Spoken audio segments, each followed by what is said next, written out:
भावाविष्ट साधक ने आनंदमय बेहोशी की निमग्नावस्था में उस धनुर्धारी प्रियदर्शन बालक के ललाट पर चंदन का टीका लगा दिया और कंपित कंठ से प्रश्न हुआ, बालक सुनहु विनय मम येहु, तुम श्री राम की दूसर केहु।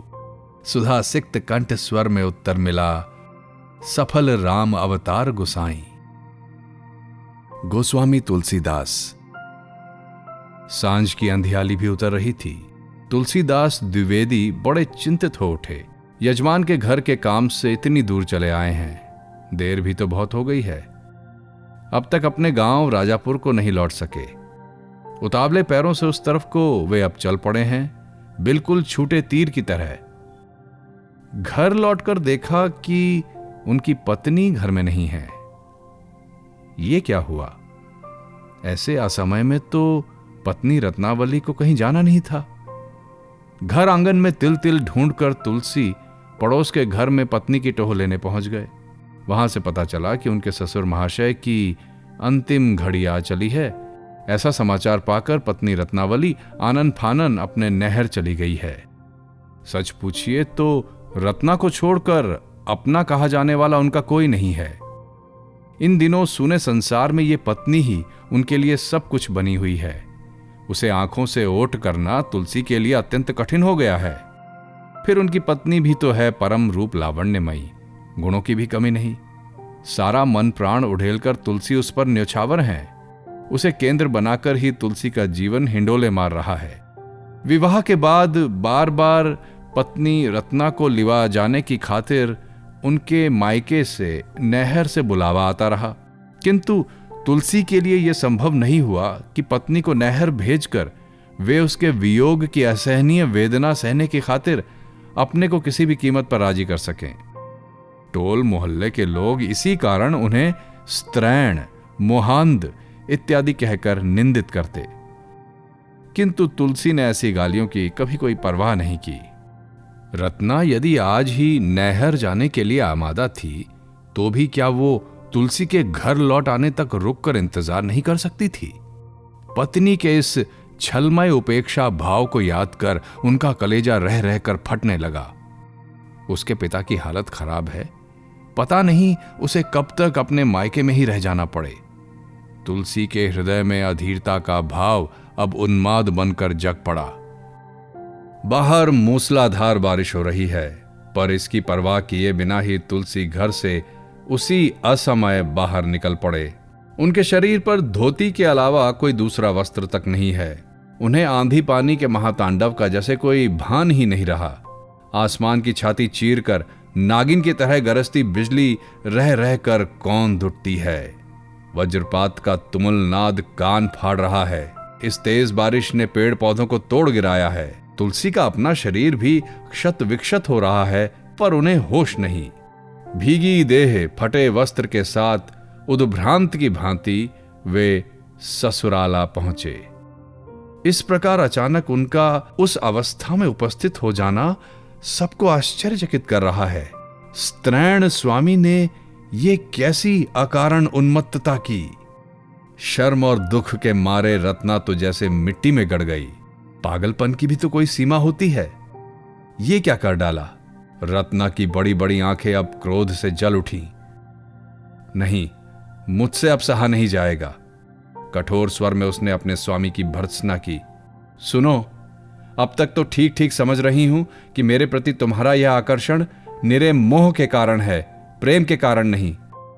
इस हाड़ मांस की देह के पीछे जिस तरह पड़े हो, आज तक इसमें जैसा अनुराग दिखाते रहे हो, यदि वही भगवान रामचंद्र के चरणों के प्रति होता तो उद्धार पा जाते, सारी सिद्धियां प्राप्त हो जाती। आज से अपनी इस उन्मत्तता से मेरी जान बरी कर दो, मुझे तुम छुटकारा दे दो। रत्ना का यह आघात अत्यंत तीव्र है। इस आघात ने निमेष मात्र में तुलसी को निस्तेज कर डाला। तुलसी ने इस दुस्सह वेदना पाकर अपनी आंखें मूंद ली। वे आज जीवन के केंद्र से टूटकर गिर पड़े हैं। धीर गति से मोहाविष्ट की भांति पदक्षेप करते करते वे रास्ते में आकर खड़े हो गए। उधर रत्ना ने तेज आवाज के साथ घर का दरवाजा बंद कर लिया। तुलसी के सामने उस दिन बाहर का दरवाजा यदि बंद हो गया तो भीतर का दरवाजा अचानक खुल भी गया। उनके जीवन का महालग्न उसी दिन उपस्थित हुआ। तभी तो रत्नावली द्वारा दिए गए उस अपमान से चैतन्यमयता फूट पड़ी। अचानक उनके मानस लोक में उसी समय भासित हो उठी नव दूर्वा दल शामल श्री रघुनाथ की मूर्ति। अपने हाथ का सहारा देकर ये मूर्ति उन्हें उठाकर कहां ले जाना चाहती है, रास्ता पता नहीं, पर तुलसी को घर छोड़कर पथ पर बाहर आ जाना पड़ा है। अंतरात्मा की पुकार आ गई है, अब उसे अनसुनी करने का कोई उपाय नहीं है। ससुराल से इस तरह निकाले जाने पर वे तेजी से आगे चल पड़े। अनुतप्ता पत्नी की क्षीण कंठ ध्वनि अब तक सुनाई पड़ती थी। यही गृह त्यागी युवक जीवन के उत्तर काल में गोस्वामी तुलसीदास के नाम से विख्यात हुए। उत्तर भारत के श्रेष्ठ भक्त कवि के रूप में लाखों मनुष्यों के जीवन मूल में उन्होंने राम नाम की जो रस धारा बहाई, समाज की हर सतह में उसने भक्ति प्रवाह की वेगवती नदी का रूप धारण कर लिया। राम भक्ति का रसामृत तुलसी अकृपण भाव से बांटते रहे। भाव के ऐश्वर्य, भाषा के लालित्य में पगी राम राज्य वर्णना को उन्होंने अविस्मरणीय बना दिया है। उत्तर प्रदेश में बांदा जिले में राजापुर नामक एक गांव है। कहते हैं वहीं सन 1545 ईस्वी में उनका जन्म हुआ था। उनके पिता थे पंडित आत्माराम द्विवेदी और माता थीं हुलसी देवी। द्विवेदी महाशय थे पराशर गोत्र के ब्राह्मण। धर्मप्राण और सुपंडित के रूप में उनकी इस अंचल में ख्याति थी। अपने द्वारा रचित सवैये में तुलसीदास ने स्वयं लिखा है, मातु पिता जग जाए तज्यो, अर्थात उनके जन्म के कुछ ही समय बाद माता पिता परलोकवासी हुए। इतना ही नहीं, उनका बचपन प्रधानतः दुख, कष्ट और अवहेलना के बीच ही बीता।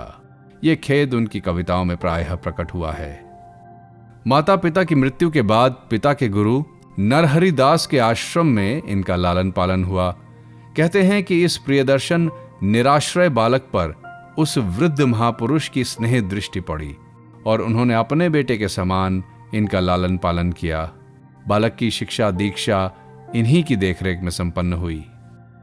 उम्र की दृष्टि से सयाने हो जाने के बाद भी तुलसीदास जब तक गृहस्थाश्रम में प्रविष्ट नहीं हुए तब तक बाबा नरहरि दास निश्चिंत नहीं हो सके। तोड़ जोड़ कर उन्होंने ही इनका विवाह भी कराया। उनके गांव से कुछ ही दूर रहते थे श्री दीनबंधु पाठक। सज्जन और धार्मिक पुरुष के रूप में लोग उन्हें जानते मानते थे। इन्हीं ब्राह्मण की सुलक्षणा कन्या थी रत्नावली, जो तुलसीदास की पत्नी होकर उनके घर आई। किशोरी रत्ना के रूप की कोई तुलना नहीं थी और वैसा ही मधुर था उसका स्वभाव। तुलसी के जीवन का वो सबसे बड़ा आकर्षण बन बैठी थी। बचपन से ही तुलसी बड़े भाव प्रवण थे। काव्य में उनका असाधारण अनुराग था। रत्ना के रूप मोह और रत्ना के स्नेह ने उन्हें सहज ही बांध रखा था। एक क्षण भी रत्ना को देखे बिना उन्हें चैन नहीं। उसी रत्ना ने तो आज उन्हें ऐसी मर्म विदारक चोट पहुंचाई। पर इसी चोट ने आज तुलसी को पहले पहल चैतन्य दिया है और उसे परम प्राप्ति के पथ पर ढकेल कर आगे बढ़ा दिया है। जिसका कोई आश्रय नहीं, उसका आश्रय है श्री रघुबीर। श्री रघुबीर जी की प्रेम धन मूर्ति। तुलसीदास के अंतर में यह भाव एक बारगी कौंध उठा। जीवन के द्वार पर चरम आह्वान आ गया है। पागल की तरह घर से निकलकर तुलसीदास बाहर निकल पड़े। कहां जाएंगे, कौन इन्हें इष्ट लाभ का रास्ता बता देगा, कुछ भी तो नहीं जानते।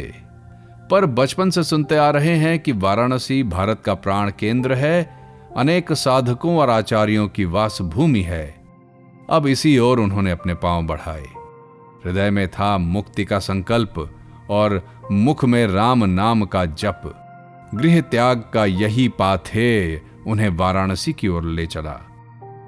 आकाश में प्रकृति का तांडव तब तक थम चुका था। तुलसी के जीवन में विक्षोभ के स्थान पर अब परम शांति आ चुकी थी। लंबी राह से गुजरकर अनेक कष्ट भोगते भोगते वे काशी आ पहुंचे। उस समय उनके कंठ में इष्ट का नाम निरंतर गूंज रहा था। आश्रम मिलने में बहुत देर नहीं लगी। विख्यात शास्त्रविद सनातन दास की दृष्टि इस भक्त सर्वत्यागी युवक पर आ पड़ी। परम स्नेह के साथ आचार्य ने उन्हें चटसार में स्थान दे दिया। यहां आकर तुलसीदास शास्त्र अध्ययन में लग गए। साथ साथ ही चलता रहा इष्ट देव का नाम कीर्तन और लीला विवरण का पाठ। इस टोल चटसार में अनेक प्रदेशों से आए छात्रों की भीड़ लगी ही रहती। साधन भजन के लिए जिस एकांत की आवश्यकता होती है उसका यहां सर्वथा अभाव था। अंततः तुलसीदास ने नगर प्रांत के एक जंगल में जाकर आश्रय लिया। एकांत निष्ठा के साथ दैन्य भाव में लिपटे तुलसी लग गए हैं साधना में। किंतु रास्ता कहां है, कहां है प्रकाश? परम प्रभु के दर्शन क्या करने से मिलेंगे? चिंता के मारे वे अधीर हो उठते हैं। अगली सुबह अपने भजन कुटीर से थोड़ी ही दूर पर वे एक झाड़ की आड़ में शौचादि से निपटने जाते हैं। पास ही है एक पेड़ जिसकी जड़ में वे शौच से बचा हुआ जल डाल दिया करते हैं। ऐसा वो कई दिनों से करते आ रहे हैं, जैसे वो उनका नित्य अभ्यास बन गया है। भले ही तुलसी को पता न हो, पर उस पेड़ पर रहता है एक ब्रह्म पिशाच। तुलसीदास के द्वारा रोजाना दिए जाने वाले उस जल से उसकी प्यास बुझा करती है। उस दिन गहरी रात में अचानक वो तुलसी के आमने सामने प्रकट हो गया। बोला, तुलसी, मैं तुम पर अति प्रसन्न हुआ हूं।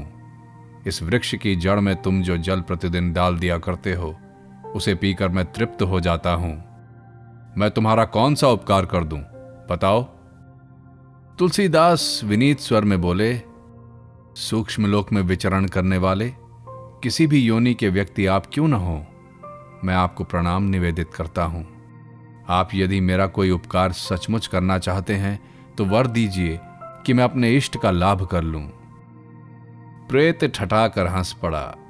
वाह भाई वाह, यदि मुझ में इतनी शक्ति होती तो मैं खुद ये दुर्भोग क्यों भोगता। ये तो मेरे वश की बात नहीं है। हां, इतना जरूर हो सकता है कि तुम्हें तुम्हारे रघुनाथ से मिला सकने वाले पथ प्रदर्शक का पता बता दूं। तुलसी ने अति विनय के साथ वो पता जानना चाहा। ब्रह्म पिशाच ने बताया, काशी के दशाश्वमेध घाट से थोड़े ही उत्तर हटकर इन दिनों रोज रामायण की कथा हो रही है। श्रोताओं की उस सभा में एक कोने में तुम देखोगे कि एक जरा जीर्ण वृद्ध ब्राह्मण नीरव निश्चल होकर दुबके बैठे हैं। वे उस रामायणी कथा का नित्य श्रवण करने अकेले आते हैं और कथा समाप्त होने के बाद अकेले चले जाते हैं। रामायण सभा में वे सबसे पहले प्रवेश करते हैं और सबके बाद जाते हैं। वे ही तुम्हारे इष्ट का तुम्हें संधान दे सकते हैं। तुलसीदास विस्मित होकर ये सब कहने वाले की ओर एकटक देखते रहे। वो प्रेत थोड़ा मुस्कुराकर फिर कहने लगा, तुलसी, लो सुन लो। छद्मवेशी वृद्ध कोई और नहीं, वे ही हैं भक्तराज पवन देव हनुमान। उनकी शरणागत हो जाओ, तभी श्री रामचंद्र तुम्हें दर्शन देंगे। इसके बाद रामायणी कथा की निर्दिष्ट सभा भूमि में पहुंचकर उस दिन तुलसी ने देखा कि सच ही तो सब कुछ वैसा ही है जैसा कि उस प्रेत ने बताया। सभा के एक कोने में एक वृद्ध सज्जन भक्ति भाव से निमग्न बैठे हैं, समाहित चित्त के साथ रामायण की कथा सुन रहे हैं। पाठ और भजन की समाप्ति हुई। सभी लोग सभास्थल से चले गए हैं। सबके बाद उस वृद्ध को सभास्थल से बाहर जाते तुलसी ने देखा। तुलसी उनके पीछे पीछे लग गए और दूर जाकर एक निभृत स्थान में उनके सामने जाकर खड़े हो गए। परम भाव में मग्न होकर तुलसी फूट फूट कर रोने लगे। उनके रुदन का उस दिन जैसे कोई अंत ही नहीं था। भक्तराज हनुमान करुणा द्रवित होकर अंततः अपने वास्तविक रूप में प्रकट हुए। तुलसी के मस्तक पर उनकी कृपाधारा बरसने लगी। भक्त वीर हनुमान ही तो प्रभु श्री रघुनाथ जी की कृपा द्वार के अधिकारी हैं। साधक तुलसीदास का भाग्य सचमुच बड़ा है। सद्गुरु के रूप में वे ही उन्हें आगे चलकर प्राप्त हुए। तुलसीदास के श्रद्धालु भक्तों का कहना है कि मानव शरीर धारण कर स्वयं हनुमान ही तुलसी को साधन मार्ग का संकेत दे जाया करते थे। उनके अनुसार इसी तथ्य की ओर तुलसीदास जी ने भी इशारा किया है। बंदौ गुरुपद कंज कृपा सिंध नर रूप हरि। भक्त तुलसीदास की ध्यान कल्पना में भक्तराज अंजना तनय श्री हनुमान शैव शक्ति के भी एक मूर्त विग्रह हैं। उनके अनुसार स्वयं महेश्वर ने ही राम नाम कीर्तन के लोभ से महावीर हनुमान का रूप धारण कर लिया है। सूक्ष्म लोकचारी हनुमान जी का आशीर्वाद तुलसी के जीवन का परम ऐश्वर्य हो गया। इतना ही नहीं, तुलसी के साधन जीवन के प्रत्येक प्रयोजन में उन्हीं का मंगलमय आविर्भाव देखा जाता और वे कृपा पूर्वक अनेक समस्याओं का समाधान कर जाते। तुलसीदास जी ने लिखा है, धीर वीर रघुवीर प्रिय सुधि समीर कुमार, अगम सुगम सब काज करी करतल सिद्धि विचार। अर्थात रघुवीर जी के प्रिय पात्र धीर वीर पवन कुमार श्री हनुमान जी का ध्यान करो तो सर्व साधना और सर्व सिद्धि करतलगत हो जाती है। इस भेंट के बाद महीने बीतते चले गए, किंतु तुलसी ने जिसके निमित्त सब कुछ त्याग कर दिया है वे कहाँ हैं? इष्ट का साक्षात्कार तो वे अब तक कर नहीं पाए हैं। अब धीरे धीरे उनकी व्यग्रता बढ़ती चली जा रही है। छद्मवेशी महावीर जी को एक दिन भक्त तुलसी ने किसी तरह नहीं छोड़ा। रघुनाथ जी के दर्शन यदि वे नहीं करा देते तो उन्हें छोड़ा नहीं जा सकता। वे उनके पीछे लगे लंबी राह पर चलते ही गए। महावीर जी के मुख पर अंततः रहस्यमय मुस्कान खिल उठी। उन्होंने कहा, वत्स, अब मेरा पीछा छोड़ लौट जाओ। परसों रामनवमी की पवित्र तिथि है। उस दिन अपनी कुटिया में बैठे बैठे ही तुम्हें प्रभु श्री रामचंद्र जी के दर्शन मिल जाएंगे। रामनवमी की तिथि आ चुकी है। तुलसी बड़ी देर से उस सौभाग्य की व्याकुल प्रतीक्षा कर रहे हैं, किंतु प्रभु के दर्शन तो नहीं हुए अब तक। तो क्या महावीर जी की वाणी व्यर्थ हो जाएगी या तुलसी की प्रतीक्षा में ही कोई त्रुटि है? प्रभु ने अब तक दर्शन देने की कृपा क्यों नहीं की? अचानक पास ही कहीं कोलाहल सुनाई पड़ा। तुलसी बाहर निकलकर उसकी टोह लेने की खातिर आ खड़े हुए। एक बंजारा बंजारिन के साथ बंदर का नाच दिखाने आया है। उनके पीछे कंधे से झोली लटकाए खड़ा है एक प्रियदर्शन तरुण। गोस्वामी जी को खेल दिखाए बिना वे नहीं टलेंगे। पर यह कहां की आफत आ पड़ी। सारा दिन प्रतीक्षा और उत्कंठा में बीत गया। राम के दर्शन तो क्या होते, अब इन बंजारों की टोली के पालतू बंदर का नाच देखना पड़ेगा। खीज के मारे तुलसी झुंझला उठे। उन्होंने बिगड़ते हुए कहा, जाओ भागो यहां से, मैं नाच नहीं देखता। और ऐसा कहकर उन्होंने दरवाजा बंद कर लिया। भीतर ही भीतर वे वेदना से फटे जा रहे हैं। सोच रहे हैं कि अवश्य ही वे अत्यंत तुच्छ हैं, नहीं तो महावीर जी की बात झूठ क्यों हो जाती। उस दिन रामायण पाठ बीच में ही छोड़कर तुलसी जा पहुंचे उन्हीं छद्मवेशी वृद्ध के पास। आज वे उन्हें छोड़ने वाले नहीं। महावीर जी ने कहा, क्या बात है तुलसी? स्वयं भगवान श्री रामचंद्र, श्री लक्ष्मण, मां जानकी और मैं सभी तो गए थे तुम्हारे पास। प्रमाण चाहते हो तो देख लो, अभी तक मेरे गले में बंधी रस्सी का दाग लगा है। बंजारों के दल को भी तुम नहीं पहचानते तो ज्योतिर्मय दर्शन करना तो तुम्हारे सामर्थ्य से बाहर है। अब तुम डूब जाओ साधना की गंभीरता में। परम प्रभु के चिन्मय राज्य में प्रवेश करो तुम। मैं द्वार उन्मुक्त किए दे रहा हूं। अब तुलसी नाम जप और कठोर तपस्या में निमग्न हो चले। इसके साथ साथ चलती रही कातर प्रार्थना और भजन गान। एक एक दिन व्यर्थता का एहसास करते बीतने लगा। तुलसी की आंखों से अविरल आंसू बरसते रहते। आर्त स्वर में अपने प्रभु से कहते, सट सेवक की प्रीति रुचि रखहीं राम कृपालु, उपल किए जलयान जिहि सचिव सुमति कपिभालु। अर्थात, हे कृपालु राम, मुझ जैसे शट सेवक के प्रति आप रखोगे अगाध प्रीति। प्रभो, आपकी शक्ति की सीमा नहीं है। भला आपके लिए असाध्य क्या है? आपने पत्थर को नौका की तरह तैराकर समुद्र पर सेतु की रचना की और बंदर भालुओं को बना लिया अपना सुचतुर मंत्री। फिर आप कैसे नहीं करोगे मेरे जैसे अपात्र के प्रति अपार करुणा? बोलिए प्रभु। कठोर तपस्या कर तुलसी अब नाम सिद्ध हो चुके हैं। उनके देह मन प्राण में, संपूर्ण अस्तित्व में अविराम फिर रही है राम नाम की माला। राम नाम के आलोक में दीप्त हो गई है उनकी समग्र साधन सत्ता। इस आलोक का जय गीत उनके गान में स्पष्ट सुना जा सकता है। राम नाम मणि दीप धरु जिह देहरी द्वार, तुलसी भीतर बाहर हूं जो चाहसी उजियार। घर और बाहर की देहली के बीच जैसे घर का दरवाजा है, कुछ वैसी ही स्थिति है अंतर और बाहर की संधि भूमि जीभ की। झोंके पानी से न बुझने वाले मणिदीप की तरह तुलसी की जीभ पर राम का नाम निरंतर जल रहा है।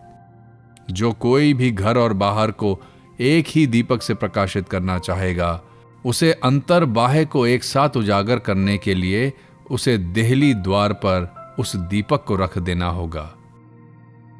उसी तरह तुलसी ने राम नाम का दीपक अपनी जीभ पर अनवरत जलाए रखा है। साधना की इस तीव्रता को देखकर श्री महावीर जी प्रसन्न हुए। उन्होंने कहा, तुलसी अब तुम चित्रकूट चले जाओ। श्री राम की अवतार लीला का उसी पर्वतांचल से प्रारंभ हुआ। वहां का चप्पा चप्पा उनके चरणों के स्पर्श से पवित्र है। वहां का परिवेश भी साधना के अनुकूल है। वहां ठहरकर तुम कुछ दिनों तक तपस्या करो। पद्मलोचन भगवान श्री राम तुम्हें दर्शन देकर कृतार्थ करेंगे। तुलसीदास अब चित्रकूट आ चले। उस वार सूर्य ग्रहण का मेला लगा था। चित्रकूट में अगणित साधु संतों का समागम था। राम नाम के कीर्तन और रामायणी कथा के अनवरत पारायण से सारा वातावरण मुखरित हो उठा। तुलसीदास पहाड़ के एक कोने में एक छोटी मामूली सी कुटिया बनाकर मनचाही प्रसन्नता के वातावरण में कुछ दिनों से रह रहे हैं। कुछ दिनों बाद मेला भी उठ गया। चित्रकूट की भूमि अब जनशून्य हो गई है। तुलसीदास ने स्वभावतः एकांत निष्ठा के साथ अपनी कठोर तपस्या कठोरतम रूप में आरंभ कर दी। निर्झर के जल में सुबह स्नान कर वे रोज भजन में बैठ जाते। पूरा दिन बीत जाने पर जंगल के पेड़ों पर लगे एकाध फल खाकर अपनी भूख मिटाते। एक दिन प्रातःकाल अपनी संकल्पित पूजा में तुलसीदास जी जान से लगे हैं। झोले से श्रीखंड चंदन का एकमात्र बचा हुआ खंड निकालकर उसे शिला पर जल के साथ घिस रहे हैं। अचानक न जाने कहां से आकर एक प्रियदर्शन बालक उनके सामने खड़ा हो गया। इस सुंदर सुडौल बालक के प्रत्यंग से लावण्य की अपूर्व छटा छिटक रही है। उनके सिर पर जटाएं बंधी हैं और वस्त्र के नाम पर वो सिर्फ वल्कल धारण किए हुए हैं। उनकी आंखों में अलौकिक दिव्य ज्योति है और घुटने तक लंबे हाथों में है एक छोटा सा धनुष। लगता है ये नटखट बालक घने जंगल में चिड़ियों का शिकार करने आया था। उसे अपने सामने खड़ा देखकर तुलसीदास असमंजस में पड़ गए। और यहां नटखट बालक की ठिठाई की भी सीमा नहीं। वो जैसे उपद्रव करने पर आमादा है। तुलसीदास को उसने शोक की तरह कहा, बाबा अपने हाथों मेरे ललाट पर चंदन का एक टीका भी तो लगा दो। देखते नहीं मैं तुम्हारे सामने इसी के लिए कब से खड़ा हूं। तुलसी मन ही मन झुंझला उठे। इष्ट देवता के निमित्त उन्होंने जो चंदन घिसा है, इस नटखट ने उसी में ढीठ लगा दी। इस अनर्थ का भी कोई जवाब है? अचानक तुलसी के अंत चक्षु के सामने रामनवमी की उस घटना की याद कौंध उठी जब लीलामय प्रभु ने बंजारे के वेश में दर्शन देना चाहा था। छलना की उस कथा के प्रसंग में भक्तराज श्री महावीर जी के आशीर्वचन और आश्वासन की याद भी उन्हें अपने आप हो आई। तुलसी को रोमांच हो आया। भावाविष्ट साधक ने आनंदमय बेहोशी की निमग्नावस्था में उस धनुर्धारी प्रियदर्शन बालक के ललाट पर चंदन का टीका लगा दिया और कंपित कंठ से प्रश्न हुआ, बालक सुनहु विनय मम येहु, तुम श्री राम की दूसर केहू। बालक आंखों ही आंखों हंस उठा, सुधा सिक्त कंठ स्वर में उत्तर मिला, सफल राम अवतार गुसाई। अचानक ये कौन सी विस्मयकर अनुभूति बाढ़ की नदी की तरह तुलसी की समस्त सत्ता को निमग्न करने लग गई। ज्योतिर्लोक के सीमाहीन विस्तार में वे कहां बहे चले जा रहे हैं। इस आनंद की तो जैसे कोई सीमा ही नहीं है। तुलसी ने उस समुद्र की अपारता में अपने आप को खो जाने दिया। बड़ी देर बाद वे होश में आए, किंतु तब तक तो सब कुछ को एकाकार कर, उनका सब कुछ उनके लिए निरर्थक और तुच्छ बनाकर वह चंचल बालक वन पथ से होकर कहीं अंतर्धान हो चुका था। तुलसी की आंखों से अनवरत बही जा रही है अविरल प्रेमश्रुधारा। उसे कांपते हाथों से बार बार पोंछकर उन्होंने कहीं दो पंक्तियां इस प्रकार लिख डाली। चित्रकूट के घाट पर भई संतन की भीर, तुलसीदास चंदन घिसे तिलक करे रघुबीर। तुलसी का रोना नहीं रुक पाता। गदगद कंठ से वे बोले, हे प्रभो, तुम्हारी छलना भी लीलामयी है, फिर तुलसी के जीवन में अपने अनंत लीला विलास के साथ तुम निवास क्यों नहीं करते प्रभो। लगभग इसी कालखंड में उनके सामने भगवान श्री राम जी एक बार और आविर्भूत हुए।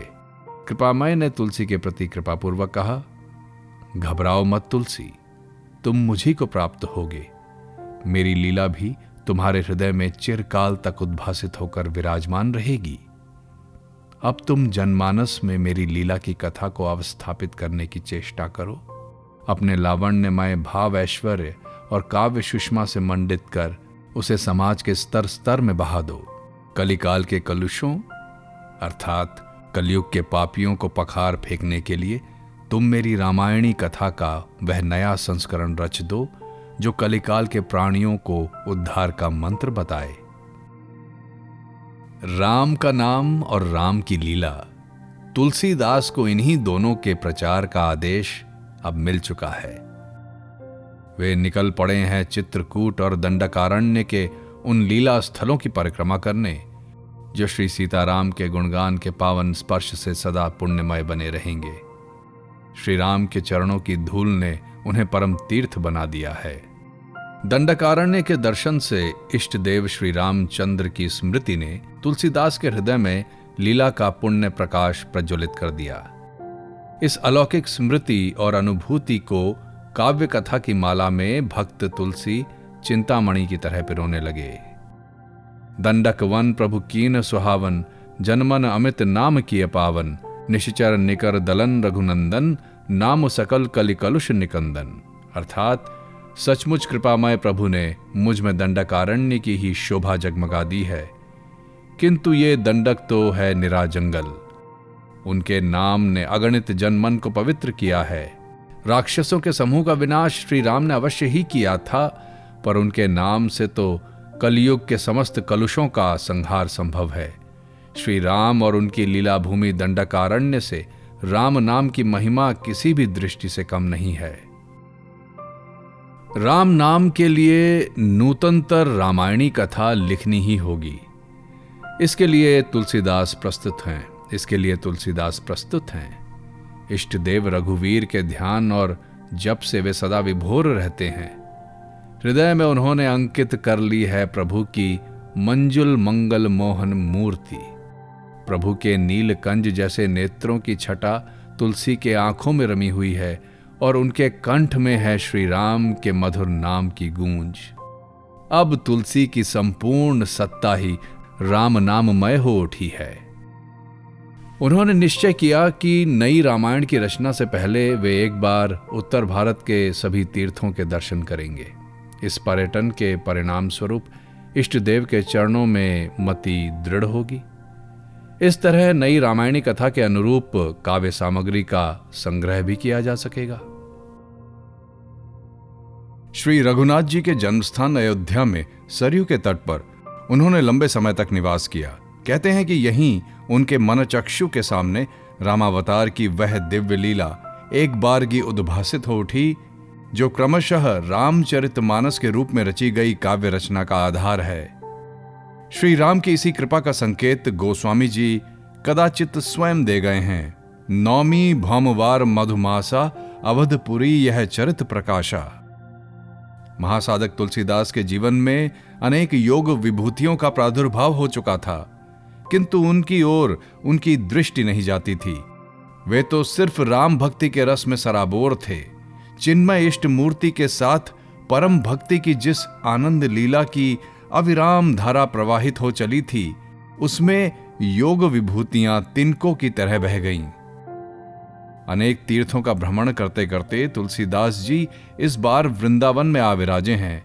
चारों ओर वे सुनते हैं केवल राधा कृष्ण के नाम की ध्वनि। अपने आराध्य श्री राम का नाम कीर्तन वहां के किसी भी मंदिर में उन्होंने नहीं सुना। यह देख वे थके उदास से कुम्हलाकर जहां तहां शांत भाव से बैठ जाते। उस दिन वृंदावन में उत्सव था। मंदिर मंदिर में महान समारोह अति धूमधाम से मनाए जा रहे थे। परम रमणीय वेश में लीला पुरुषोत्तम के युगल रूप के श्री विग्रह सजाए गए थे। एक मित्र आग्रह कर तुलसीदास जी को श्री मदन गोपाल के मंदिर में ले गए। श्री विग्रह के सामने तुलसीदास खड़े हैं। जग को सियाराममय मानने वाले भक्त के लिए श्री विग्रह को प्रणाम करने में दुविधा कैसी। उनका मस्तक झुकने से साफ इनकार कर रहा है। देह के इस असहयोग से वे कातर हो रहे हैं। पर देह का क्या दोष। जिस रूप से तुलसीदास का निरंतर चित्त योग है, जो लीला स्तुति उनकी समूची सत्ता में ओतप्रोत है, उस पर स्वयं तुलसीदास का ही क्या वश। चिरप्रिय रघुवीर जी के अतिरिक्त इस स्थिति से उनका उद्धार दूसरा कौन कर सकता है। भक्त चूड़ामणि अपनी विवश विकलता के निवेदन में मुरलीधर की मनोमोहिनी मूर्ति के सामने हाथ जोड़कर खड़े हैं। उनकी आध्यात्मिक पीड़ा कातर प्रार्थना बनकर शब्दमय हो गई। कहां कहो छवि आज की, भले बने हो नाथ, तुलसी मस्तक तब न भय, धनुष बाण लो हाथ। अर्थात हे नाथ, आज की निराली शोभा का वर्णन तो मेरी शक्ति से परे है। तुम्हें जब जो रूप रुचे तुम वही धारण करो। इसमें रोकने टोकने वाला तुलसी नहीं। तुम तो प्रत्येक रूप में एक समान फबते हो। लेकिन प्रभो, अपने दास के मस्तक का हठ देखो।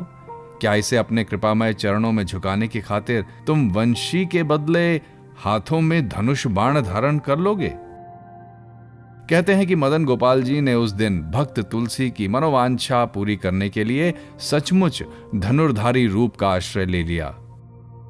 भगवान की इसी कृपामय भक्त वत्सलता की ओर लक्ष्य कर तुलसीदास जी ने लिखा है, कित मुरली कित चंद्रिका कित गोपिन के साथ, तुलसी निज जन कारणे नाथ भये रघुनाथ। वृंदावन, नैमिषारण्य जैसे स्थानों का पर्यटन करने के बाद तुलसीदास जी अब काशी आकर जम गए। संकट मोचन से थोड़ा हटकर उन्होंने अपनी चतुष्पाटी स्थापित की, किंतु पास पड़ोस के लोगों के उपद्रव से तंग आकर उन्हें वो इलाका छोड़ देना पड़ा। यहां से जाकर वे कुछ दिनों तक गोपाल मंदिर में रहे। यहां वल्लभाचार्य के संप्रदाय के गोस्वामियों का अखाड़ा था। तुलसीदास जी से प्रायः वे सभी अकारण ही रुष्ट रहा करते।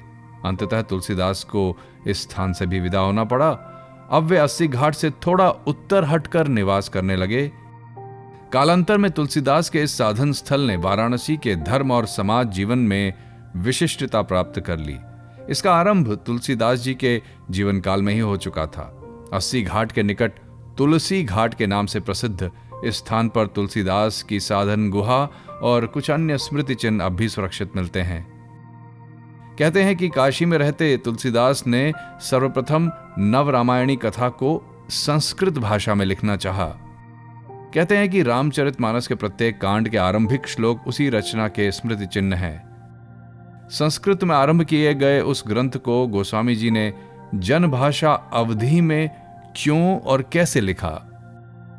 इस प्रश्न के उत्तर में एक जनश्रुति प्रचलित है। लोग कहते हैं कि काशीधाम के अधीश्वर श्री विश्वनाथ जी की प्रेरणा से उन्होंने जनभाषा का आश्रय लेकर रामचरितमानस की रचना की थी। उस बार तुलसीदास काशी धाम से अयोध्या चले आए थे। यात्रा के सिलसिले में उनकी भेंट एक योगी से हुई। उस प्रथम दर्शन में ही योगीराज ने तुलसी को नव वाल्मीकि कहकर बुलाया। तुलसीदास के इस नव परिचित योगी बंधु ने उनके रहते योग शक्ति के द्वारा स्वेच्छा से शरीर त्याग किया। अयोध्या में सरयू किनारे उन्हीं के द्वारा बनाई गई कुटिया में तुलसीदास रहने लगे। रामचरितमानस के कुछ महत्वपूर्ण अंश भी संभवतः यहीं लिखे गए। रामचरितमानस की रचना अब पूर्ण मनोयोग के साथ होने लगी है। केवल रामचरित्र और रामायणी कथा तक इस रचना की पटभूमि सीमित रखना भक्त कवि के लिए प्रेरणावश अभीष्ट नहीं हुई। एक विशाल पटभूमि की रचना कर उसके केंद्र में अपने इष्ट देव की लीला कथा को अवस्थापित करने का ध्येय पूरा करने में वे जी जान से जुट गए हैं। इसके लिए उन्होंने वाल्मीकि रचित रामायण के साथ साथ योग वाशिष्ठ, अध्यात्म रामायण, प्राचीन संस्कृत धर्म ग्रंथों, पुराणों और अनेक काव्यों का दोहन किया है। गोस्वामी तुलसीदास हैं एक ही साथ कवि और दार्शनिक, भक्त साधक और शक्तिमान योगी। इसी कारण देश देशांतर में उनकी असीम ख्याति लगातार फैलती जा रही है। उनकी चतुष्पाठी में छात्रों, अभ्यागतों और दर्शनार्थियों की भीड़ लगी रहती है। गोस्वामी जी की ये ख्याति और प्रतिष्ठा काशी के ब्राह्मणों के एक दल को खलने लगी। वे तुलसी का अनिष्ट करने के लिए उतावले हो उठे। इनका सबसे अधिक आक्रोश इस बात को लेकर था कि तुलसीदास ने हिंदी में रामकथा लिखकर देव भाषा को अपमानित और रामायण को अपवित्र करने का षड्यंत्र किया है। जो संस्कृतमय रामायण का पाठ कर और उसका अर्थ बताकर जीविकोपार्जन करते हैं, उन्हें बताया गया कि तुलसीदास ने उनकी जीविका पर आक्रमण कर दिया है। अब तो लोग हिंदी में लिखित रामचरितमानस पढ़कर रामायण का मर्म अपने आप समझ लेंगे। संस्कृत रामायण को सुनने समझने की किसी को आवश्यकता ही नहीं रह जाएगी। अतः षड्यंत्र के तहत यह निश्चय हुआ कि तुलसीदास के उक्त ग्रंथ की पांडुलिपि को ही सदा के लिए गायब कर दिया जाए। दो कुख्यात चोरों के साथ इस दुष्ट दल ने इस षड्यंत्र की रचना की। रात होने पर दोनों चोरों ने आश्रम में प्रवेश करना चाहा, पर अचानक उन्हें रुक जाना पड़ा। उनके प्रवेश मार्ग पर आकर खड़ा हो गया एक दिव्य कांति संपन्न श्याम वर्ण वाला किशोर। उसके हाथ में थे धनुष और बाण। तुलसी के उस आश्रम के चारों ओर घूम घूम कर वो पहरा दे रहा था। बार बार चेष्टा करने पर भी चौकसी देने वाले को चकमा देने की हिम्मत उन चोरों को नहीं हुई। धनुर्धारी तरुण जैसे श्रांति क्लांति से परे था, वो सारी रात जगकर पहरा देता गया। आश्रम पर पहरा करने वाला वो तरुण सुदर्शन रक्षक है कौन? इस प्रश्न का उत्तर जानने के लिए कुतूहलवश वे दोनों चोर तुलसीदास जी के सामने अगले दिन सुबह उपस्थित हुए। ऐसे तेजोमय दिव्य कांति संपन्न युवक को उन लोगों ने इससे पहले कभी देखा नहीं था। पता नहीं क्यों बार बार उस तरुण मूर्ति की छवि उनकी आंखों में रह रहकर कौंध उठती। कुतूहल के मारे दोनों को आत्मग्लानि होने लगी। उन्होंने पश्चाताप और आत्मग्लानि की इस स्थिति में अपनी दुष्टतापूर्ण हरकत गोस्वामी जी को साफ साफ बता दी। पिछली रात में चोरी की नीयत से आश्रम में प्रवेश करने वाले दोनों व्यक्तियों ने निष्कपट भाव से अपना अपराध भाव निवेदित कर दिया, कुछ छुपाया नहीं। तुलसीदास जी एक ओर उनकी ये बात सुन रहे थे और दूसरी ओर उनकी आंखों से अविरल आंसू झरते चले जा रहे थे। वे आर्त स्वर में इतना ही बोल पाए, भाई तुम लोग वस्तुतः बड़भागी हो, धन्य हो तुम लोग। तुम्हारे दर्शन कर, तुम्हारी बातें सुनकर मैं भी आज धन्य हुआ। अनेक जन्मों के संचित पुण्य के कारण तुम लोगों ने मेरे प्रभु श्री रघुनाथ जी के दर्शन पा लिए। आओ बंधु, आलिंगन कर मुझे पवित्र कर दो। तो क्या स्वयं परम प्रभु श्री रामचंद्र जी रात रात भर जागकर तुलसीदास की वस्तुओं की रखवाली कर रहे हैं? ऐसी संपदा से तुलसी का प्रयोजन ही क्यों? तुलसी ग्लानि और चिंता से विह्वल हो रहे हैं। आश्रम के भोग राग और पूजा के बर्तन बासन के अतिरिक्त उनके पास संपत्ति थी ही कौन सी? उसी दिन आश्रम की वो पूरी संपदा उन्होंने दरिद्र मंडली के बीच स्वयं आकर बांट दी। हाँ, रामचरितमानस की हस्तलिखित प्रति की रक्षा तो हर स्थिति में करनी ही थी। अंततः उस स्वलिखित पोथी को चोरों और षड्यंत्रकारियों से बचाने के लिए एक घनिष्ठ मित्र के पास उस लिपि को सुरक्षित रूप से रखवा दिया। अब तुलसीदास जी की जान में जान आई। नीति, निष्ठा और सदाचार मर्यादा के प्रति तुलसीदास की कठोर सतर्कता के कारण भी अनेक लोग उनके शत्रु बन बैठे। तांत्रिकों के एक दल ने अभिचार प्रयोग के द्वारा उनके प्राण नाश के उपाय किए। कृपालु महावीर जी की अनन्य कृपा ना होती तो उस षड्यंत्र से तुलसी जी का बचाव संभव नहीं होता। राम नाम के प्रचार में अब तुलसी दीवाने बन बैठे। महापुरुष के रूप में उनकी प्रसिद्धि कर देने वाली किंवदंतियां पूरे देश में धीरे धीरे फैलने लगी। उनके द्वारा प्रचारित राम नाम के महामंत्र की महिमा सब जगह व्याप्त हो गई। इस मंत्र के माध्यम से एक से बढ़कर एक अनोखे कांड घटित हुए। श्रद्धालुओं के बीच आश्चर्यकारी वृत्तांतों की जनकथाओं ने तुलसी को जननायक और महिमामय महापुरुष के रूप में स्थापित कर दिया। एक दिन तड़के ही उठकर एक व्यक्ति तुलसी जी के पास रोता रोता पहुंचा। उससे ब्रह्म हत्या का महापातक हो गया था। पश्चाताप की सीमा नहीं, किंतु कौन सा प्रायश्चित कर वो इस महापाप की यंत्रणा से उद्धार पाए, ये उसे कोई नहीं बता पाता। काशी के कट्टर पंडितों ने इतना अवश्य बताया कि इस पाप से उद्धार का एकमात्र उपाय है आत्मदाह। इसके बिना छुटकारा संभव नहीं होगा। वध के पाप का भागी वो अभागा व्यक्ति तुलसीदास के चरणों में तुलसीदास जी के चरणों में लिपट कर रो रहा है। गोस्वामी जी ने अभय दान देते हुए पूछा, क्या बात है भाई? अरे सर्व पापहर राम नाम के रहते उद्धार पाने की खातिर तुम्हें आत्महत्या के द्वारा प्रायश्चित करने की आवश्यकता नहीं होगी। धैर्य रखो। तुलसीदास जी ने उसके कान में राम नाम का महामंत्र डाल दिया। कट्टरपंथियों ने गोस्वामी जी की इस प्रायश्चित व्यवस्था को कबूल नहीं किया, पर तुलसीदास जी अडिग रहे। उन्होंने स्पष्ट घोषणा की कि राम नाम का मंत्र पाकर वह पापी अब पापी नहीं रहा, सर्वथा पाप मुक्त हो गया है। तुलसीदास जी ने कट्टरपंथियों के प्रतिनिधि से पूछा, महापाप से मुक्त होने के उक्त तथ्य को यदि मैं प्रत्यक्षतः प्रमाणित कर दूं, तब तो आपको कोई ऐतराज न होगा। पंडितों की उत्तेजित मंडली ने क्रुद्ध स्वर में चुनौती दी, देखो तुलसी, यदि तुम्हारे राम नाम में इतनी शक्ति है तो उसकी करामात हम लोगों को दिखाई दो। हम इस ब्रह्म हत्यारी को तभी पाप मुक्त मानेंगे यदि इसके हाथों दी गई घास को शिव मंदिर के प्रांगण में अवस्थित वृषभ की पत्थर की मूर्ति रुचि के साथ भक्षण कर ले। बोलो, है यह संभव? इसके बिना तुम्हारे राम मंत्र के महात्म्य को हम महज तुम्हारी बात मानकर मान्य नहीं करेंगे। तुलसीदास जी ने धीर भाव से कहा, तथास्तु।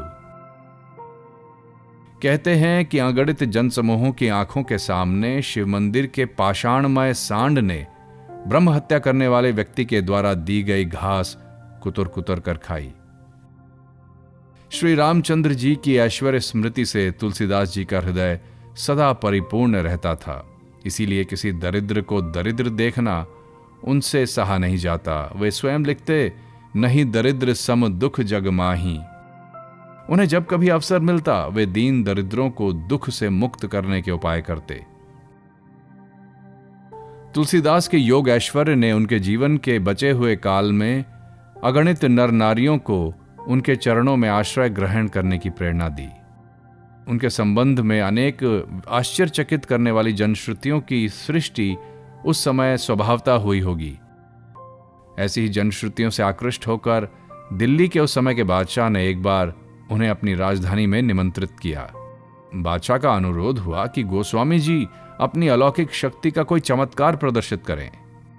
तुलसीदास जी ने विनयपूर्वक निवेदन किया, सम्राट, मैं तो श्री रामचंद्र जी का एक अदना सेवक हूं, मैं अलौकिक तत्व क्या जानूं। तुलसीदास का यह कथन सुनकर बादशाह क्रोधित हुआ। उसे लगा कि तुलसीदास उसकी अवहेलना कर रहा है। बादशाह के आदेश से उन्हें तत्क्षण कारागार में बंद कर दिया गया। कहते हैं कि इस घटना के घटित होने के साथ साथ सारी दिल्ली उपद्रवी बंदरों की असंख्य सेना से भर उठी। बंदरों के उत्पात से उस नगर में रहना लगभग असंभव हो गया। दरबार के विशिष्ट हिंदू सभासदों ने बादशाह को समझाया कि राम भक्त तुलसीदास को कैद करने का ही यह नतीजा है। गोस्वामी जी की योग विभूति की ही ये लीला है। यदि उन्हें कारागार से जल्दी ही मुक्त नहीं किया जाएगा तो इस अमंगल का अंत नहीं है। आखिरकार बादशाह ने गोस्वामी तुलसीदास जी को कारागार से मुक्त कर दिया। अब तुलसी जी के जीवन का अंतिम भाग शुरू हो चुका है। प्रभु रामचंद्र के नाम के महात्म्य का और धर्म राज्य के आदर्श का प्रचार करते वे वृद्धावस्था में जा पहुंचे हैं। इसी का तो उन्हें आदेश दिया था प्रभु ने। जहां तक संभव हुआ उन्होंने आप्राण चेष्टा कर इष्ट देव के आदेश का पालन किया। व्रत के उद्यापन की घड़ी भी अब समाप्त होने को आई है। तुलसीदास के सर्वांग शरीर में प्राणांतकारी फोड़े निकल आए हैं। जीर्ण शरीर में अब यह शक्ति नहीं कि इस सांघांतिक रोग का वो मुकाबला कर सकें।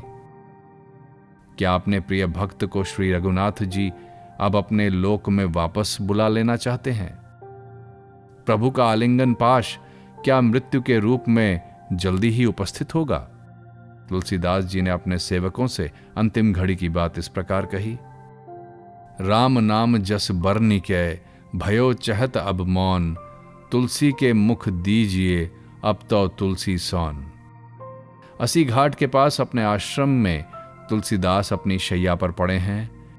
थोड़ी ही दूर पर श्रावण मास की भरी गंगा सागर संगम के लिए उच्छल आतुर होकर बहती जा रही है। महाभागवत तुलसीदास जी की जीवन धारा भी तो इसी तरह आज प्रिय मिलन सागर में उत्कंठित भाव से विलीन हो जाना चाहती है। सन 1623 ईस्वी का बादलों से भरा हुआ दिन इस मिलन यात्रा का संदेश लेकर आ गया है। शुक्ला सप्तमी तिथि को भक्त कवि तुलसीदास जरा जर्जर नश्वर शरीर को त्याग कर उस मिलन यात्रा की दिशा में विदा हुए।